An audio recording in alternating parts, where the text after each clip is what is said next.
Ini poin-poin yang saya ambil dari video tanya jawab di tanggal berapa nih, Maret 24 ya, bulan Maret 24. Poin-poinnya aja, jadi yang penting-penting aja buat kita.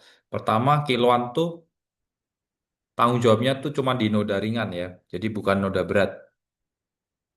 Seringkali kita salah mikir gitu. Jadi kalau banyak fokus pengusaha laundry itu di menghilangkan noda-noda yang berat-berat seperti oli, apa namanya, kunyit, pulpen dan lain-lain, itu sebenarnya bukan situ fokusnya. Kita kalau yang kiloan itu fokusnya ya udah di noda-noda yang ringan. Tiga jenis biasanya fokusnya di daki, daki ya, tanah. Yang paling itu aja sih, daki, tanah. Nah, lumpur itu ya palingnya debu, paling itu aja debu. Jadi kalau nanti misalnya fokus ke yang noda-noda berat, itu nanti masuknya ke laundry satuan. Itu bukan kiloan, ya. Masuknya ke satuan. Seperti itu. Lalu indikasi deterjen bagus bukan dari bau ya. Bukan dari bau. Karena deterjen bagus itu tidak dilihat dari baunya. Tapi dilihat dari bau busuk itu hilang nggak gitu aja. Bukan wangi atau enggaknya itu bukan. Ya, tapi hilangnya bau busuknya. Misalnya bau busuknya itu udah hilang, berarti deterjennya itu udah bagus. Ya, bukan bersihnya. Kalau bersih itu nanti pada proses spotting atau ada daki, tanah, lumpur itu nanti ada lumpur, ada tanah, ada daki itu nanti spotting. Itu spot itu ada kotor-kotor tertentu itu mungkin bisa masuk ke satuan. Ya, tapi kalau nggak ada yang dakinya sampai kotor sekali atau tanahnya sampai kotor sekali nggak bisa hilang, itu ya masuknya ke laundry kiloan. Tapi kalau nggak masuknya ke satuan. Kalau kotor sekali masuknya ke satuan gitu. Jadi deterjen bagus itu bukan dari baunya yang wangi, bukan, tapi dia bisa menghilangkan bau busuk gitu. Bukan dari bersihnya. Ya, karena bersih itu bersih ya nanti masuknya ke satuan gitu. Ya, tapi baunya yang penting itu baunya hilang itu udah oke itu untuk laundry kiloan ya. Jangan salah paham, ini harus dipahami benar-benar. Ya, seringkali orang nuntut bersih banget itu nggak bisa gitu, karena laundrynya kiloan gitu. Bersih sekali ya, cari not spotting yang mana ada kotoran di situ. Nah itu harus dibersihin. Nah itu nanti masuknya malah satuan. Ya, nomor tiga, kalau dinilai dari bersihnya mainnya di deterjen yang kuat. Ya betul. Jadi deterjen itu ada dua ya minimal ya, deterjen kuat dan deterjen yang soft yang nggak begitu kuat. Nah, kalau misalnya mau bersih seperti tadi menghilangkan tinta, kunyit, terus oli, itu menggunakan pembersih-pembersih atau deterjen yang sifatnya kuat gitu. Nah, tapi ada kelemahannya kalau kuat itu bisa terjadi kerusakan dan jangka panjang ya. Warnanya bisa kusam juga, kainnya bisa rusak juga gitu. Karena deterjen yang kuat itu memang memang yang ada risikonya di situ.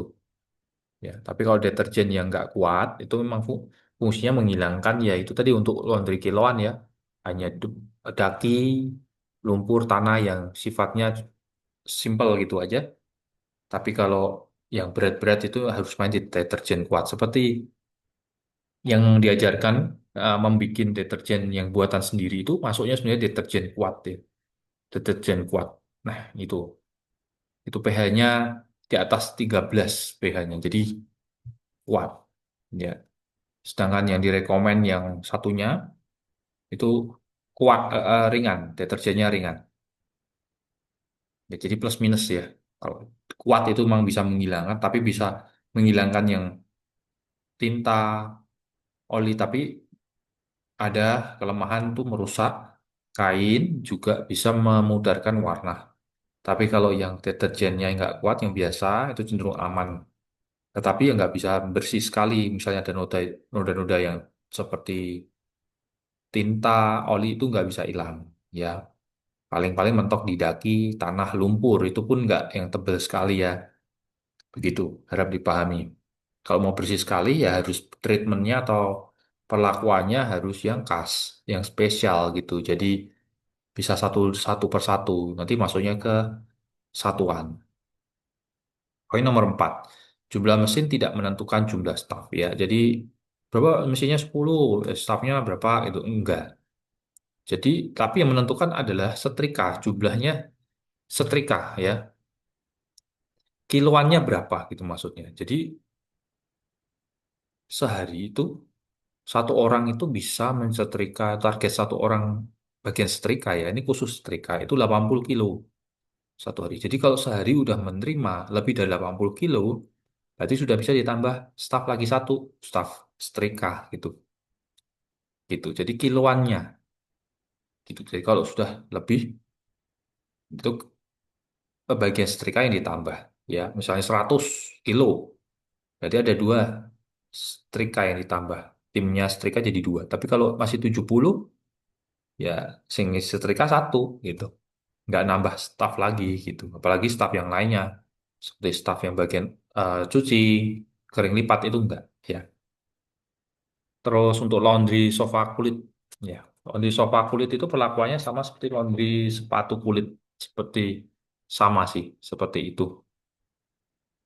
Karena sepatu kulit itu mengandung lotion yang ada pelembabnya gitu. Mengandung pembersih juga gitu. Caranya prosedurnya sama dengan yang lain pada proses perendaman, tapi penyikatan menggunakan sikat, tapi tidak intensif, jadi sekedar lewat, sekedar biasa gitu aja. Itu untuk laundry sofa kulit. Lalu shower ya, atau shower nih, atau bacanya apa, shower, penting untuk menghilangkan bau apek. Jadi harus ada ini, shower ini, shower untuk home cleaning, untuk perendaman, pencucian, harus ada ya dikasih, karena penting. Terus poin ketujuh yaitu laundry carpet dan sejenisnya. Perendaman bahaya klorin dan alkali pada sabun. Ya, untuk ini seperti laundry carpet yang mungkin biasanya kadang direndam pakai cairan-cairan tertentu, yaitu hati-hati kalau pakai klorin itu bahaya juga gitu. Karena sifatnya melunakkan kotoran. Maksudnya bisa sih perendaman bahayanya klorin karena sifatnya melunakkan kotoran, jadi keras gitu ya. Kalau alkali itu terdapat banyak di sabun, itu bisa ngerontokin kotoran. Jadi seperti itu. Itu aja sih. Tambahan lain apa ya? Ya poin-poinnya yang penting itu.